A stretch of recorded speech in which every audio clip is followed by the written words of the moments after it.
ناراض نہ ہو جایا کریں کہ جناب کسی سے عہدہ لے لیا گیا ہے یا کسی کو دے دیا گیا ہے یا کسی سے ملاقات ہو گئی ہے اور کسی سے نہیں ہوئی. آپ اپنی صفوں میں اتحاد رکھیں. چھوٹی چھوٹی باتوں سے میں نے تو آپ کو کہا تھا کہ فلسطین کی آزادی تک ہمارے آپس کے اختلاف بند ہے. ناراض نہ ہو جایا کریں کہ جناب کسی سے عہدہ لے لیا گیا ہے یا کسی کو دے دیا گیا ہے یا کسی سے ملاقات ہو گئی ہے اور کسی سے نہیں ہوئی. آپ اپنی صفوں میں اتحاد رکھیں. چھوٹی چھوٹی باتوں سے میں نے تو آپ کو کہا تھا کہ فلسطین کی آزادی تک ہمارے آپس کے اختلاف بند ہے. ابھی تو ہمارے جوتے خون سے نہیں بھرے دین کی دعوت دیتے ہوئے, تو آپ ابھی سے پریشان ہو گئے. ابھی سے آپ کو پریشان, ابھی تو ہمارے دان سامنے والے سلامت ہیں. امام الانبیاء کے اسی دین کے لیے حضور کے سامنے والے دان سے شہید کیا گیا. کہ ہم اپنے بنائے ہوئے قول اور اپنی بنائی ہوئے ذہنیت کے اندر محدود ہو کر کہتے ہیں کہ جناب فلاں نے میرے چچا جان کا فاتحہ نہیں پڑھا, فلاں نے میرے ساتھ میرے دادا جان کی تعزیت نہیں کی, فلاں میری خوشی کے موقع پر نہیں آیا, فلاں میرے غم کے موقع پر نہیں آیا, لہذا میں یہ کام کیوں کروں. حالانکہ اسلام ان چیزوں کے اندر مقید نہیں ہے. اسلام شخصیات کے اندر مقید نہیں ہے. اگر ہوتا تو پھر حضرت کعب بن مالک کے ساتھ جب حضور ناراض ہوئے تو امام الانبیاء علیہ تحیت والثناء نے فرمایا کعب بن مالک سے اس وجہ سے نہیں بولنا, یہ اسلام کے لیے چل کر تبوک نہیں گیا. یہ نہیں کہا کہ یہ امیر حمزہ کے جناب جنازے میں نہیں آیا. آپ نے اس بات پر غور کرنا ہے کہ امام الانبیاء علیہ تحیت والثناء نے حضرت کعب بن مالک کے ساتھ جو مکمل بول چال بند کی, ان کا مکمل بائیکاٹ کیا ہر طرح سے. وہ کس بنیاد کے اوپر کیا؟ وہ اس بنیاد کے اوپر کیا کہ کعب بن مالک غزوہ تبوک میں کیوں نہیں شریک ہوئے.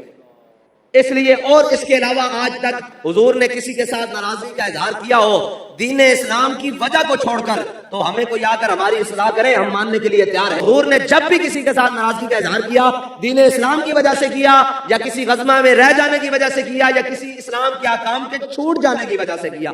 لیکن آج ہم اپنے چاچے اور مامے کے لیے, اپنی جبہ اور دستار کے لیے, اپنے نام اور القابات کے لیے, اپنے عہدے اور جناب اپنے منصب کے لیے ناراض ہوتے ہیں. جی کل میرے پاس تھا, آج مجھ سے لے لیا گیا ہے. میں نے کہا اگر مجھ سے پوچھو تو مجھ سے آج لے لو, میں کل بہتر کام کرنے کے لیے اور تیار ہوں. اصل میں ہم کام بھی نہیں کرتے, پھر اوپر سے ہم جناب احسان بھی جتلاتے ہیں کہ جی دیکھیں میں تو فیض آباد سے آپ کے ساتھ چل رہا ہوں, تحریک کے ساتھ, میں تو جناب فلاں سے چل رہا ہوں, فلاں سے چل رہا ہوں. حضرت کعب بن مالک پتہ ہے کون ہے؟ پتہ ہے کون ہے؟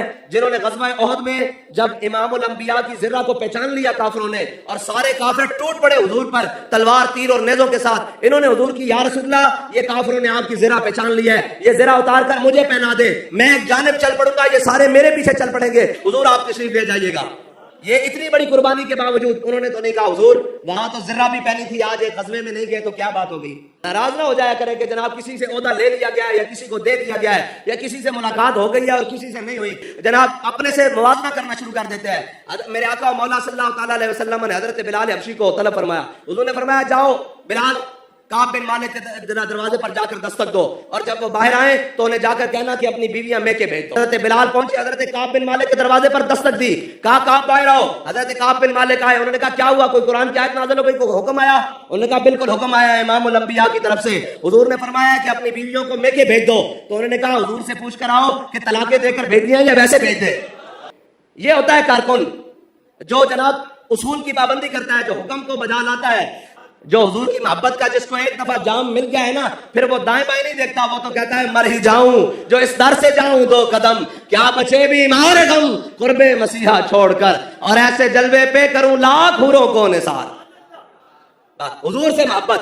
آپ کو یہ بتائیں کہ یہ ساری باتیں یہ تنظیمی طور پر ہوتی رہتی ہیں, یہ ساری چیزیں ہوتی رہتی ہیں, اس کا مطلب یہ نہیں ہوتا کہ انسان مقصد کو چھوڑ کر کہیں اور چل پڑے. اور یہ یاد رکھنا جس مقصد پر ہم چل رہے ہیں نا, یہ مقصد کائنات کی ہر چیز سے افضل ہے, ہر عمل سے افضل ہے, ہر رشتے سے افضل ہے, ہر ناطے سے افضل ہے, ہر تقدیس والے جناب صاحب اور منصب سے افضل ہے. یہ جس منزل کو ہم چل رہے ہیں, ہمارا کوئی جذبہ اتنا سا ہے کہ ایک واٹس ایپ گروپ کے ذریعے تعلیل ہو جائے گا, یا ایک گروپ. مومن جو ہے وہ سازشوں کا شکار نہیں ہوتا. منافق تو ازل سے رہے ہیں اور ابد تک رہیں گے, منافقوں کا کام ہے, انہوں نے رہنا ہے ساتھ میں. لیکن آپ نے منافقین کے چال میں یہ جو اب یہ دجالی آلات ہیں, یہ میڈیا ہو گیا, یہ ساری چیزیں ہو گئی, ان کا تو کام ہے سازشیں کرنا. آپ کیا ایک واٹس ایپ کی ایک خبر سے وہ جی فلاں نے ایسے کر دیا, پڑے اس بلا میں میری بلا, میں گدا ہوں اپنے کریم کا, میرا دی پا رہا ہے نا نہیں. بابا جی سے کسی نے کہا کہ جناب اب تو یورپی یونین نے بھی آپ کے خلاف قراردادیں پیش کر دی ہیں، پاکستان کے اندر جتنے مقتدرہ ہیں وہ بھی آپ کے خلاف ہو گئے ہیں، اور یہ بھی بابا جی نے کہا ان کا بھی پالا پڑا نہیں، ان کا پالا حضور کے غلاموں سے اب پڑا ہے۔ ہاں امتحان ہمارے ضرور آئیں گے لیکن انعام بھی ادھر سے اتنے ہی بڑے آئیں گے۔ ہاں آپ کا کام ہے صبر کے ساتھ اور جناب حوصلہ مندی کے ساتھ، اور چھوٹی سی ایک خبر کے ساتھ جناب ہمارے قاسم فخری صاحب کو، بغدادی صاحب کو، او جی حضرت کیا ہوگا، کیا ہوگا بھائی، آخر مر جانا ہے، اس سے زیادہ کیا ہوگا، مر کر کیا ہوگا، قبر میں سرکار آئے تو میں قدموں میں گروں۔ اللہ تعالیٰ جس سے مرضی دین کا کام لے لے، لیکن اس وقت دین کی جماعت اور دین کا کام کرنے کے لیے اور اسلام اور مسلمان بلکہ عالم اسلام کے تمام مسلمانوں کے لیے امید ہے آپ کی جماعت تحریک لبیک پاکستان۔ آپ اپنی صفوں میں اتحاد رکھیں، چھوٹی چھوٹی باتوں سے، میں نے تو آپ کو کہا تھا کہ فلسطین کی آزادی تک ہمارے آپس کے اختلاف بند ہیں، یہ طے ہو گیا۔ مسجد میں بیٹھے ہیں بھائی، اللہ کے گھر میں، پہلے سوچ لو، سوچ سمجھ کے بیٹھو۔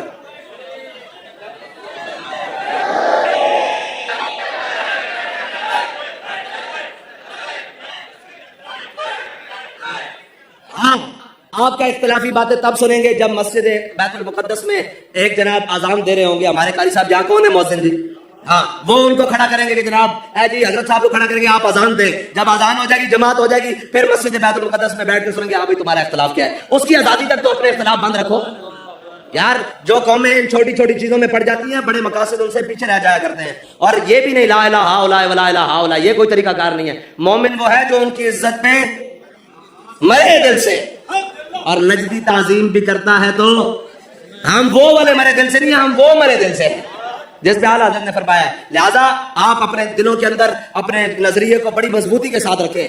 آپ مجھ سے یہ طے کریں کہ آپ آگے سے زیادہ وقت دیں گے تحریک کے لیے کام کرنے کے لیے۔ یہ جذباتی وعدہ نہیں کرنا، جذباتی وعدہ نہیں کرنا، یہ بالکل دل و جان سے وعدہ کرنا ہے۔ اور یاد رکھنا دنیا کے کام تو آج تک کسی کے پورے نہیں ہوئے، ایک ذرا سا میسج چلا نہیں ہو، کیا ہو گیا، انہوں نے کہا کیا ہو گیا بھائی، یہاں جیلیں بھری پڑی ہیں مجرموں کے نام پر، یہ جناب چوروں ڈاکوؤں کے نام پر، ہم تو جب جاتے ہیں حضور کے نام پر جاتے ہیں۔